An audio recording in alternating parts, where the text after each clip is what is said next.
Hello, geographers. Welcome to today's lecture on fluvial processes and stream systems. In the next few minutes, we're going to explore how running water shapes our landscape and the basic components of stream systems. So let's dive in.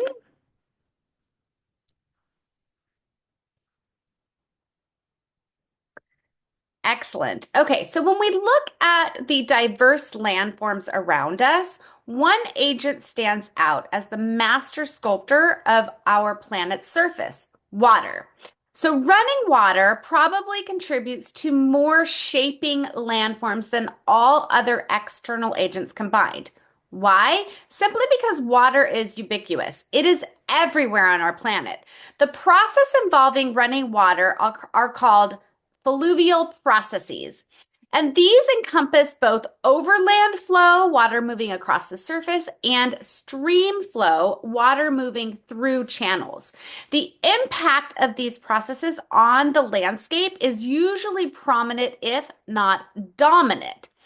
The basic effects of fluvial processes is to smooth irregularities by wearing down hills and filling up valleys. However, and this is important, before achieving these results, water often creates long-lasting deep canyons and steep slopes. The Grand Canyon is a perfect example. What we're seeing is actually the intermediate stage in the fluvial shaping process, not the end result. Okay, so streams and stream systems. So let's talk about streams themselves. Regardless of its size, any channeled flow of water is referred to as a stream, whether we're talking about the mighty Mississippi River or a small creek behind your house. They are all streams in geographical terms. Water comes in two forms. Overland form is the unchanneled movement of surface water down a slope. Think of what happens during a heavy rainstorm. Water sheeting across your driveway or a hillside before it concentrates into channels. Stream flow is the channeled movement of water along a valley bottom. And this is what we typically think of as rivers, creeks, and brooks. So looking at the landscape from a fluvial perspective, we can divide it into two main components, valleys and interflues. A valley is that portion of the terrain in which a drainage system is clearly established. It includes not just the valley bottom where the stream flows, but also the valley sides up to the rim, above which the drainage channels are then absent or non-distinct. So for example, if you visited a stream, you'll notice the entire land, you'll notice how the entire landform from the river at the bottom to the ridge line at the top, this constitutes the valley. Okay. An interfluve is the higher land above the valley sides that separates adjacent valleys. So these are the ridges or the plateaus between the river systems. Now let's zoom out and look at the bigger picture in terms of drainage and drainage basins. Now, a drainage basin is an area that contributes the overland flow and groundwater to a specific stream. You might also hear it called a watershed or a catchment. Every drop of rain that falls within a drainage basin will eventually find its way to the same river system.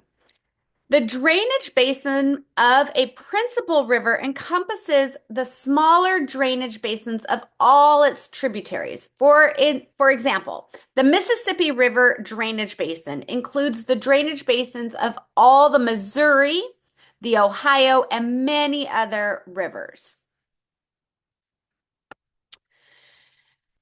A drainage divide is the line of separation between runoff that descends into two different drainage basins.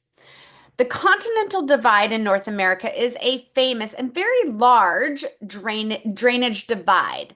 Rain falling on the west side flows into the Pacific Ocean, while rain falling on the east side eventually reaches the Atlantic Ocean. Finally, let's talk about stream order, which describes the hierarchy of a drainage network.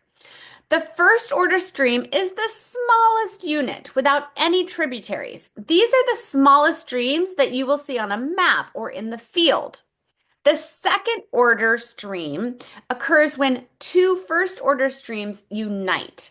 Think of two small brooks coming together to form a larger creek. The third order stream occurs when two second order streams unite. And this is important to note because the confluence of a first order and a second order stream does not produce a third order stream.